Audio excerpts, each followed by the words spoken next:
Hello, everyone. Welcome back to another episode of Beauty in the City podcast. I'm your man, Kevin Polite. Today I got a special guest for y'all. See you in a second.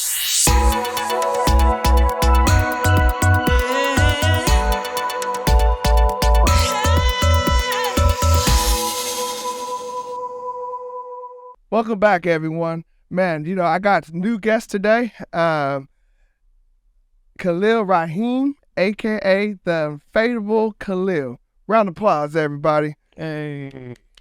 So I brought this gentleman here today. If you don't know him, you're going to get to know him. He's probably one of the greatest in the game. Not only he used to live here in the DFW area, he has expanded his game in other states. So with that being said, hey, tell us about yourself, sir. Oh, thank you for having me. Oh, man, it's a sound blessing to see you. Honor to be here with you. The introduction, like you said, Khalil Raheem, aka the Unfadable Khalil. What a lot of people know me in the industry by Khalil, the Unfadable Khalil. Been doing hair since I was in junior high school. Yeah. Started off doing hair. My friends in the community, $5 haircuts, chili clothes. Oh yeah. That thing. It worked out. And I had a unique childhood where I was like I was a troubled child, Yeah. right? And I was getting into a lot of trouble. So my brother, though, he's always been like, we call him the master barber. He taught me everything I know. Hakeem, shout out to Hakeem. But Hakeem, he told me one day he came home from school out, and I was already home. Okay. And he said, "What are you doing home right now?" I said, "Man, I got suspended." He's like, "Again?" I said, "Yeah." He said, "Man, you need to do something with your life." Yeah. I was like, "Do what?" I looked up to my brother. He's like my role model. I said, "Do what?" He said, "Man, you should go to hair school or something." And it was like a light bulb went off in my head. I'm like, because I remember how he would come home with wads of cash. Yeah. It's a cash business. Oh yeah, absolutely. This was before credit cards. Right. Everything was cash back then. It was cash. So yeah, he's like, "Go to barber shop." That'll work. I said, okay. Now I was also too young to start barber school, but I just tried it. How old were you at this time? At the time, I was 17. Okay. And so I went up to this school and tried to enroll. Thank God, the lady who ran the school, she was crushing on me. Really? Yeah, she was crushing. Now, is this here in Dallas or is that? Okay. This is in Pleasant Grove. Pleasant Grove. Shout out. Absolutely. But yeah, she was crushing on me and she was flirty and stuff. And she said, well, you're not old enough, but I think I can pull some strings for you. Wow. And she did that, and she got me enrolled into school. And I think within the first 3 weeks, I participated in a barber battle in the school, won first place, and I was like, oh, okay, this is gonna be the one. And it was like history from there, man. Really? Yeah, it just went hard ever since. So describe a barber battle. Barber battle. It was where they had numerous barbers that participated in it. You come up with your own style. You could do whatever you wanted to do with it. I came up. It was a pretty simple style. Actually, it was a style that I feel like I mastered at the time. A lot of my friends would come to me for this particular style. We call it a drop fade. So drop fade is where you keep it really low around the ear down. And I did this drop fade on them. It was fast. It was very crisp, and on first place. What did the judges like? What did they judge you on? Speed, or was it consistent? Speed, precision, and just overall a nice clean cut. That's what he was judged on. So back then, I mean, because again, as you know, I own a beauty supply store as well. So, and there's so many different type of clippers. Yes, it is. I mean, it's almost exactly. It's like who's right, who's wrong. So back then, and you say you were 17 at the time? I was 17. What made that style so popular? I mean, what made you even think about doing the drop fade? Again, my brother Hakeem, he was actually known for his drop fades. Oh, okay. So he was a barber as well. He was a barber. Okay. So he showed me everything I knew that I knew about cutting at the time, And he was, like I say, he perfected the drop fade. So I would always watch him, and he would actually. It was interesting how he taught me how to cut too. So what he did, he drew a head, and then he drew these lines, and he's like, use this blade here, OA, the 1A, 1.5, 2, and I actually carried that paper with me all the way until I became a professional barber. And I used to keep that paper on my station, and I would look back, look at it, Yeah. and go, and go, and yeah, it just that's how it happened. Okay. So as time progressed, when was it a time where you said, "Hey, this is it"? Yeah. Definitely once I became a licensed barber, and the amount of cash that was coming in at that time, and by this time I was 18, and it was a lot of cash for me. It was more cash that I've ever seen Yeah. before, working at McDonald's. Yeah, for sure. So it was just a lot of cash. I was like, man, this is the one. What was your first barber? I mean, what barbershop? What was it? What was it My called? first barbershop was it was called Chills. Chills. It was in Oak Cliff off of Ledbetter. Chills was an interesting shop too, man. It was Mate, I interesting. bet you see everything. It's Chill. everything, brother. Let me tell you, this one of the barber next to me dated the Madam of Dallas. Imagine that. I'm No 18 way. years old. She was the Madam of Dallas, so she would bring her women in the shop after hours. They would close the shades, move all the chairs out, and let the women get down in the barbershop. And here I am, this little naive 18-year-old, just like, This is the best career I ever did. best career, making money, being around this type of environment, a lot of hustlers. It was a lot of hustlers. Right. A lot of hustlers in Oak Cliff at the time. This was the shop that the big time money makers was coming to. Mm-hmm. Did you meet anybody that you have in mind that stands out the most? That stood out in that Yes. shop? Yes. Who's that person? Man, I don't know this guy's name, but he was a super hustler. And he was like one of those, he did the whole 3-car modeling things. Really? Yeah, I've never heard of what this game was. Yeah. So he used to be back there hustling in the back. He had a whole like dice game, 3-car molly going on. And me at the time, I was very, like I say, very, very square into my reading. I was just became vegan and, drinking my one gallon of water a day type of thing, minding my own business. Never really engaged in the lifestyle, just there to make the money, right? Absolutely. And So you're focusing. I was focused. Yeah. I was focused. But this one day, now I had this cool chain on too. I used to always keep this chain that had my middle name at the time. It was with an M on it, and I thought it was just everything to me. I paid a lot of money for that thing. Yeah. And one day, most of the barbers had left, but the hustler was still there, and he had some other people in the back that he was hustling. So he came up front. He was like, "Hey man, you look pretty smart. Come back here and check this out." Now the funny part is Chill had already told me, Khalil. Well, at the time they called me Michi. Yeah. That was my nickname back then. He said, "Michi, don't go back there." I was like, "All right," but Chill wasn't there this day. So he said, he's like, "You seem pretty smart. Check this out." So I went back there. So he got to going with the 3-car Molly thing, and said, choose one. And I'm looking, just observing, right? And he did his thing. And he had another guy that was there, so he chose it. Boom, gave him $100. I'm like, dang, I could have won. So he did it again. Yeah. And he's like, "You want to go now?" I was like, "Nah." And so he asked the guy, he told the guy to go. Yeah. He chose it again. I'm like, dang, that was the one. Right. Exactly. And so what he did, he said, "Hold on one second," and he left the room. And so it was just me and the other guy there. And the other guy he bent the card. He was like, "Shh, don't say nothing." Yeah. So he comes back. He's like, "You want to do it?" I was like, "Nah." He kept going, and the guy chose the card that he bent. Yeah. Won another $100. I'm like, dang, I could have got that. Right. So he did it again. He said, you want to do this one? I was like, yeah. He's like, you got the money? I said, no. He's like, put your chain up. All right. So I take the chain off, put it on the table. He picked it. Wrong card. Dang. Heart. Yeah, I was going for you in this story, right? Man, my heart dropped, man. I watched this man take my chain, put it on. I was sick. Yeah. I was sick.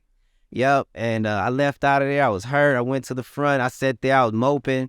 And the guy next to me, he said, he came up there. He was like, what happened? I said, man, I lost my chain. Like, man, why you go back there? I said, I don't know. But it was cool because the guy ended up getting my chain back. Oh, yeah. I get that boy's chain back. Yeah. You know, I was the youngster. Yeah, for sure. That for me. But yeah, that right there will always stick with me. Wow. That was an important part of my life. I bet. I bet. Have you tried to do the? Heck no, but I did go down to the Bayou Classic years later. Yeah. The dude was down there doing it. I was like, look at this. Hustle. Oh, let me tell you this too, Kevin. The guy that bent the card, so when it was over, right, after he got my chain, they walk out, they dap up. They're homeboys. Yeah. They work together. They hustle me. They hustle me, brother. So when I went to years later, when I went to New Orleans and I saw that going on, I'm like, okay, these dudes are scheming people and they don't even know. Right, man. I'd have been so upset that couldn't develop. So, but hey, man, you know, hey, guys, we got my man Khalil Raheem, man. This is probably one of my greatest guests today. But hey, give us just a second. Go back to commercial. We'll be right back. Okay.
Welcome back, everyone. Beauty in the City, where I care about nothing but the beauty in your city.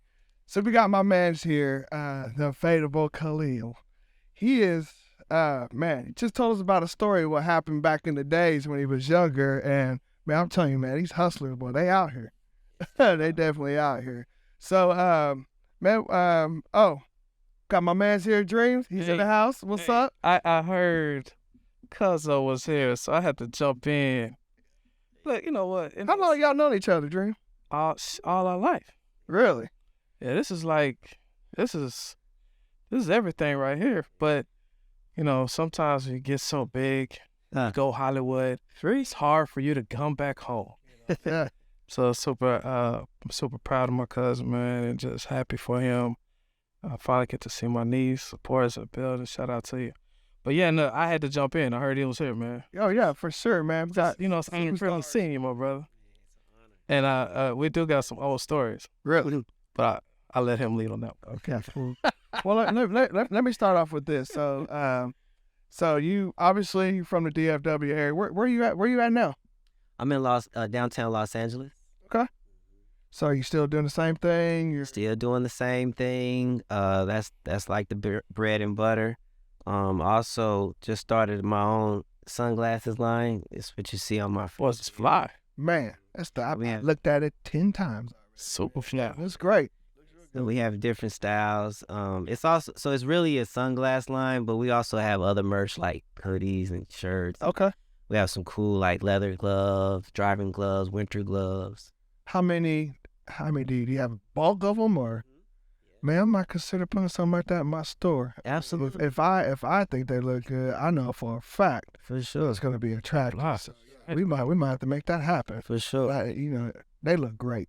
So, They look great. yeah, and people they could check out some of the products, other products, at KhalilRaheemFashion.com. Okay. So that's what the logo is, Khalil Raheem. Okay. Raheem.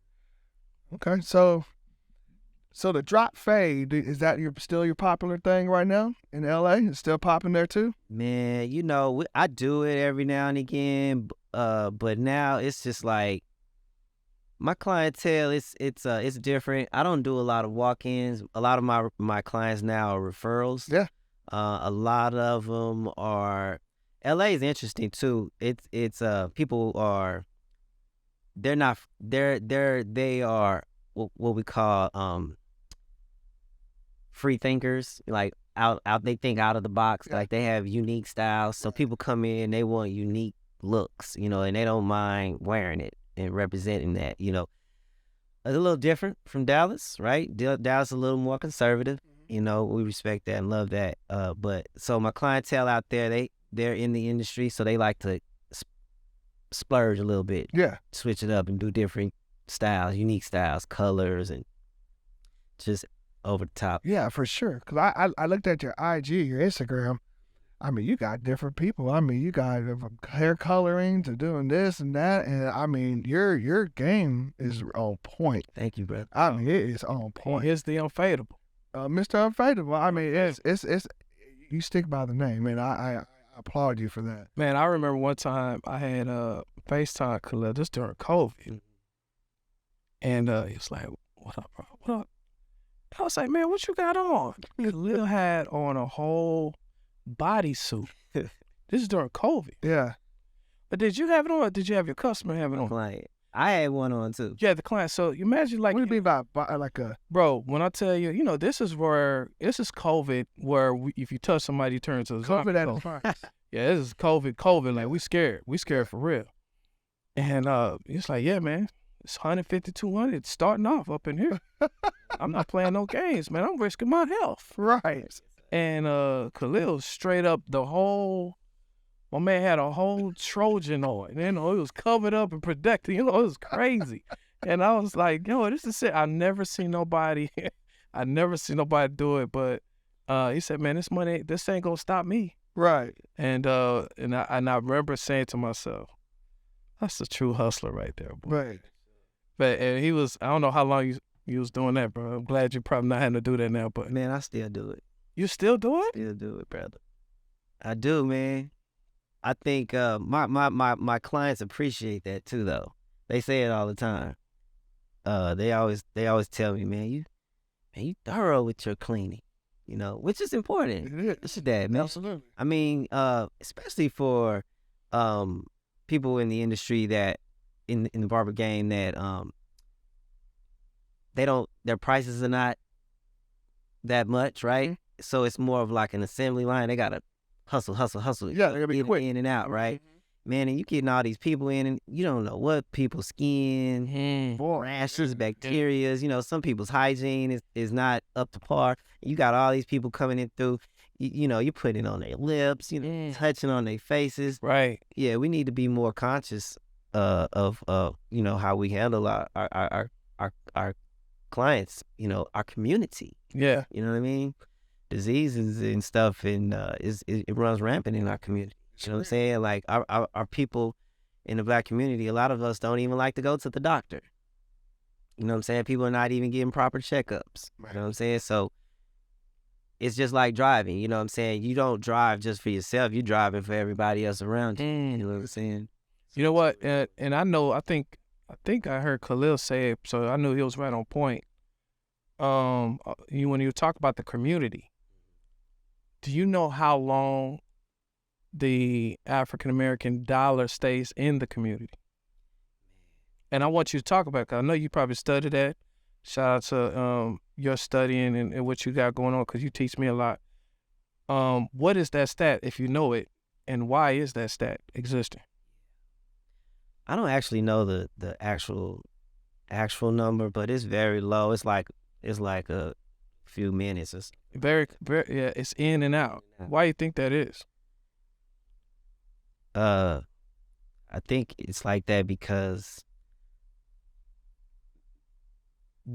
I think we have like it like we have a desire to first of all, like, to be the man or that woman. You know, we come from a lineage that is of royalty, that is of, I'm not gonna say superiority, but just high high standards, right? You know, mothers, fathers of civilization. You know what I'm saying? That we paved the way for, cleansiness.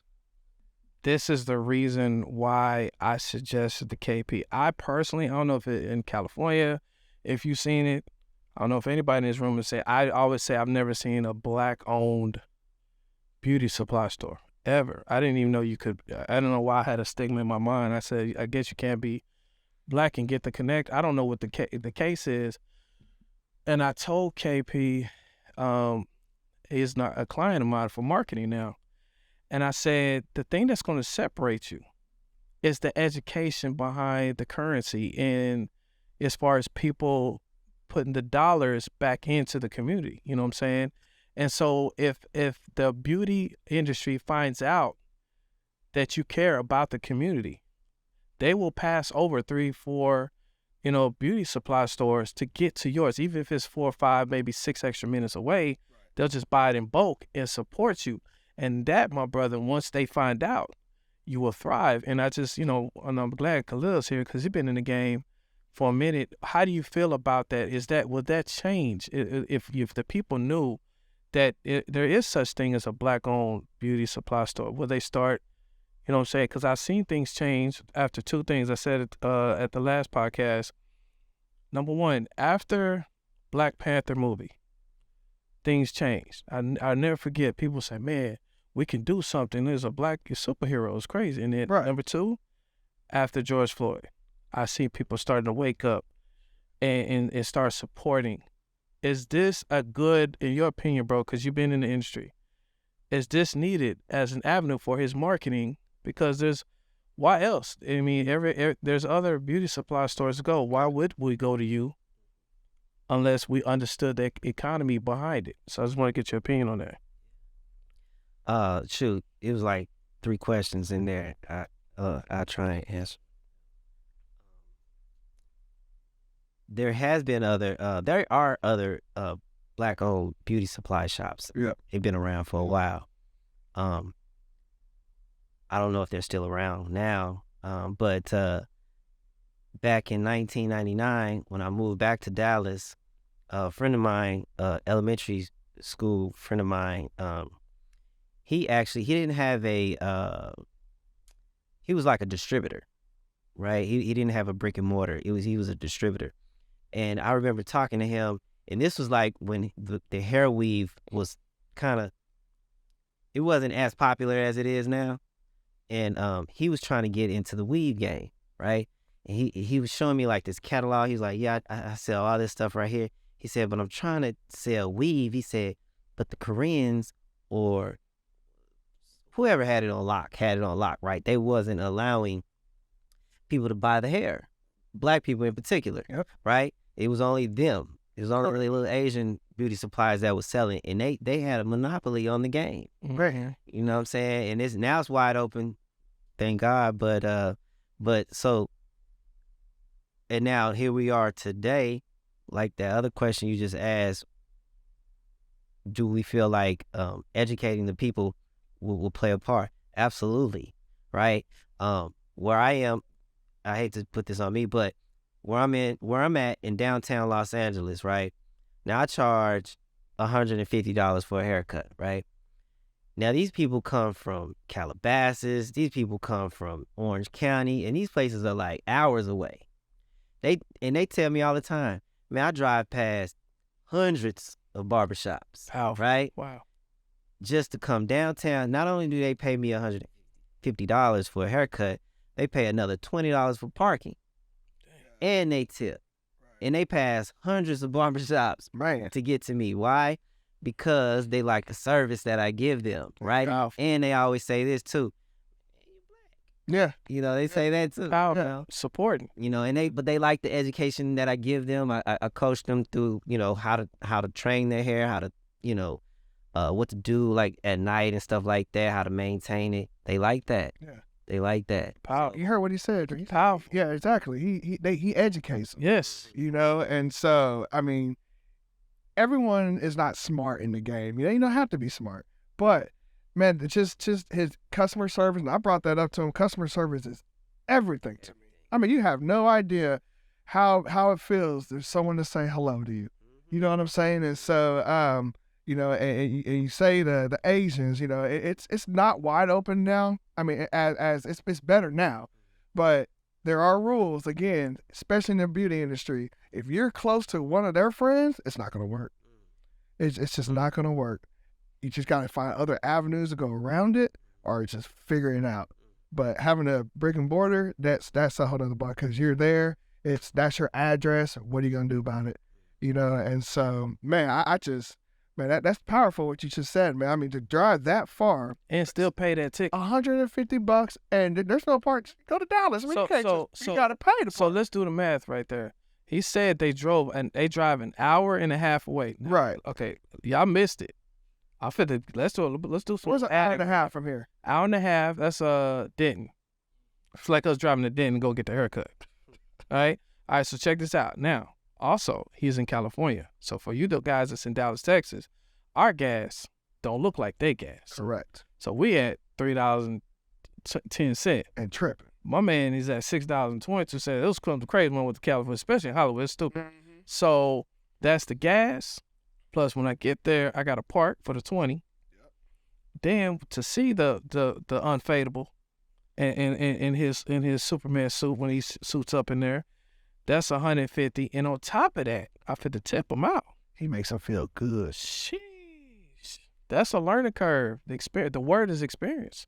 And let's talk about it, man. What's the experience? And I want to just kind of get Khalil, he'll tell you, like, he's raw and uncut, man. Like, what's the experience, you know, that they're getting when they come into your beauty shop now? Like, well, Khalil, I'll say this, and you know, I think I know about business, but you know, to strive and keep a business for more than 2 years, you gotta have customer service. So here's the big thing that I train my ladies: when you walk into an establishment, you're 100% greeted. I don't care who you are. You be white, black, Mexican, whatever. You're greeted. Hello, how you doing? Welcome. You know, is there anything we can do to help? Secondly, you don't want to feel like you're being bothered. You know, it's cool if you ask the question and say, hey, do you need help? Yeah, cool. Can you tell me? I got to hurry up. Do you have this braiding hair, or do you have this oil? Do you have this? Yeah, it's right over here. Follow me. Just like Chick-fil-A. What do they say all the time? they got the. My pleasure. First of all, hold up. I was thinking about that. Let me stop and pause for the calls for my son. I mean, you can't even. This is my son's favorite place in the world. Shout out Chick-fil-A. But please tell me where they find these people at. Where? What kind of aliens? Are they manufacturing the people along with the chicken? I have never seen. I've never had a bad time at Chick-fil-A. Yeah. Every now and then they might drop the ball. I remember one time they dropped the ball and they forgot my son's fries. My man gave me a whole $25 gift card. We're sorry, sir. Wow. Yeah. It's like, now this is what I'm talking about. Customer service and then the lines be out you ever see the Chick-fil-A line? It's always a line like Six Flags. And you still go. 3 lines. It's crazy. And you still go. And then they on this my favorite part. They like, yeah, we chilling on Sundays. Yeah. We good. Everybody else trying to get to the bag. Hey man, welcome to. Yeah. And Chick-fil-A like, nah, we're good. On Sundays we're gonna give it to him. You know, we're gonna keep it popping. Customer service out the game, man. So I'm glad you hit on Chick-fil-A, because I was literally thinking about that. Boy, but you can't break it. Nah. I mean, that Chick-fil-A would never die. It'll never go out of business ever. Because of the customer service, just like Khalil said. So to go back to what I was saying, you know, everyone's greeted. Everyone, you know, they point to the right direction. Cool. Secondly, you know, it's about awareness, you know, letting them know that you're aware they're at the store, you know, and you don't want to be bothered. Not necessarily I say awareness that you know at the store, because there's times at other stores, it's almost a hurry up and buy, you know, hurry up and buy. what are you doing here? You got the cop looking at you, and you know they're just following you every step that you make. That's annoying. Yeah. That's annoying to me. I mean, I can't even go to Best Buy. You look to your left, like, man, you always say, man, I'm just looking. I mean, let me make my own decision. Yeah. And so if my mind can process it, because there's a couple things I know for a fact, if you go into a black-owned business, there's two things in your brain I'm going to support. You know, even if you don't have nothing, I mean, I'm going to find something to buy, you know? So that's one thing that's on my brain. I teach that to the girls. They're going to buy something. No one's there to beauty supply for fun. You know, no one goes to, you know, the grocery store just to look around. You know, no one does that. You know, you buy something. And so if you could kill them on experience, customer service, experience, the atmosphere. Now, you know, I talked about again, ambiance is everything. You know, if it looks good, looks tight, smells good, and you got great customer service, you have, you know, I'm going to make sure my business survives. You know, I'm not going to be one of those statistics. And I know for a fact that's what helped businesses. And hearing your story, you know, having people drive. That's crazy. An hour and a half, Dream. Hey, hold up. And then, hold up. Because I know people that live in Victorville. My man didn't say I live in Victorville. Yeah. I think, see, I missed some key points. He lives downtown L.A. Yeah. In the midst of everything. It's going down. Oh, the ticket is high. We're not playing any games in here. The rent, yeah, it's probably steady going up. So I'm just proud of you, man. I was just like, golly. I remember when I went to California and I had the reality of going to the gas pump. And it was. How much was it?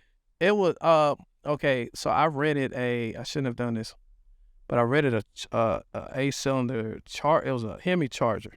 Why? Why did I do that? It's California. Yeah, why did I do that? LA. So I'll come up and surprise bro. Yeah. And he's like, man, just go ahead and park somewhere. Park where, bro? I was like, I don't know where to park. I had to circle around 17 times. He finally came out and showed me where to go. And we hanging out, and then so you gotta fill up the car before you take it back. I remember I was about to leave out, and I went to the pump, and I don't know why, bro, but I went to the one downtown. Don't go to the gas station downtown. Do that. Shout out to $94.87. Who? For a charge to fill up the tank. Wow. 90 what? I never forget because I remember looking at it and I took a picture of it. I said, what kind of world? And I said, you living out here? Yeah, I'm good. Come on back. Yeah. Come on back to the D-Town, brother. I was just telling my daughter earlier, 150 to fill my truck up. Sheesh. Yeah, so yeah, we need to pay for these 150 haircuts. Yeah, he ain't playing. Hey, but going back to what you were saying in the with your store too, they're the same industry, kind of different though. So I provide obviously I can charge, or I charge the prices that I charge because of my experience, and so my experience is the product that I offer them, right? Correct. So my experience as a stylist, being in the game for so long, is what we look for when we go to beauty supply stores is products. You know what I'm saying? Sometimes you go to a beauty supply store and they don't have the products. You know what I'm saying? Especially like our black beauty supply places. We'll go like, dang, got it. Yeah. We'll go over here to the Asians. They got everything, brother, everything. So the key, I think, in the beauty supply game will be making sure they have everything. Inventory. Yes, inventory. Everything they think of. Yeah. All the name brands, whatever, just have it. So if it doesn't sell, just have it there. The aesthetics of it is, you know.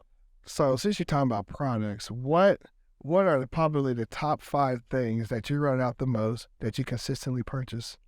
That's a good question. What that I consistently purchase, obviously, like the disinfectant spray. I use that a lot, obviously, right? Because I gotta stay clean. Mr. Clean. Facts. So I go through that a lot. I buy that by maybe like 5 at a time, 5 cans at a time. What else do I buy a lot of? I buy my razors in bulk. Right, I buy the packages. I run through those a lot. I run through a lot of color. Um, I run through a lot of color. Um, I run through a lot of color. Um, I run through a lot of color. Um, I run through a lot of color. Um, I run through a lot of color. Um, I run through a lot of color. Um, I run through a lot of color. Um, I run through a lot of color. I buy everything I buy though. I buy in bulk, right? Yeah. So my brother always taught me early in the game. He said, "Don't ever be afraid to invest in your business." You know what I'm saying? So I'll go broke investing in products. You know what I'm saying? I mean, if I don't have no money, I'm gonna make sure I got all my products though, right? Because that's what's gonna bring me more money. Yeah. So I'm never afraid to just throw the money into the business. Right? Wow. So I buy everything in bulk, everything, capes, everything, disposable, everything is just bulky. Yeah. What's your go-to clipper? Man, you know, Andy's has always been my number one clipper. Really? Yeah, I love Andy's, but somewhere Walls just came up. Their fade blade is impeccable. Is that Like gold one? thing. What's that gold one that's on the commercial? Maybe the Baby Bliss. Okay, that's Baby Bliss I said a lot of that. New Wave. Their edgers are bomb. I don't know. I don't really care for their fading ones, but their edges are awesome. Yeah. But when it comes to fading now, Walls. Yeah, that Walls give me a nice blend. Nice blend. Andy's still crispy though. You know, you turn those Andy Masters on, you can Oh yeah. it's cutting. Like Yeah. cuts. Say, look, I love it because he's getting. Say, as an owner, he want to hear from y'all. I have to have Yeah, everything. yeah, I have to. yeah. So, and I get barbers coming, but especially when they start learning more and more about me, I can't be that guy and say, dang, he doesn't have it. Right. Gotta have it. And so, I mean, I've been in situations where, hey, Kevin, do you have this one? It's such a rare clipper. I was like, no, I don't have that, but I get it. I just happen to be going to the shop, and next thing you know, you go to the spot where all the clippers, you're like, man, there it is. Yeah. That's solid blessing. So, I got 3 of them. You know, I Yeah. got 3 of them. So, I got to make sure, because if he asks for it, another barber's going to ask for it. Absolutely. You know what I'm saying? And so, the barber game, you know, everybody is, you know, they got their own thing about what clipper works the best, you know, and so, and that's why I wanted to ask. I wanted to make sure if, you know, a celebrity barber comes in my store like yourself, I got it on deck. I use a lot of different clippers though now. Like I said, I started off with Andy's. I was the Andy guy, and then I went to Walls and Baby Bliss, and I have these other 2 clippers. I don't even know what the name of them are, but I just tried them out and I like them. So I have a whole arsenal, man. I have so many clippers. Yeah, and I use them for different hair textures. Yeah. Yeah. Well, guys, beauty in the city. Beauty. Beauty in the city. Listen, I want to shout out, man. Before you get out of here, shout out to my cousin, man. I love you so much. I'm so happy you're here. Shout out to the family. Shout out to our big brother Hakeem. Shout out to everybody in the beauty industry that's supporting this podcast. Man, make sure y'all like and subscribe, my brother. Shout out to you, KP, Thanks for being brave enough to do a podcast on beauty. You know, beauty people that's educating people like Khalil's. These teaching people, showing people clippers and stuff to use, fade techniques. Yeah. Follow the Unfadable, man. Just go ahead and shout out your social media and then, you know, close us out, KP. Yeah. The Unfadable Khalil on everything. All social media sites, The Unfadable Khalil. Like I said, I got the new brand, the sunglass brand, Khalil Raheem Fashion. That's on everything too. All social media streams. So those are my 2. Man, what a solid blessing to have you this evening, sir. Guys, beauty in the city. Let's all come together. We spend a lot of money. We spend the most dollars in the United States of America. Let's come together.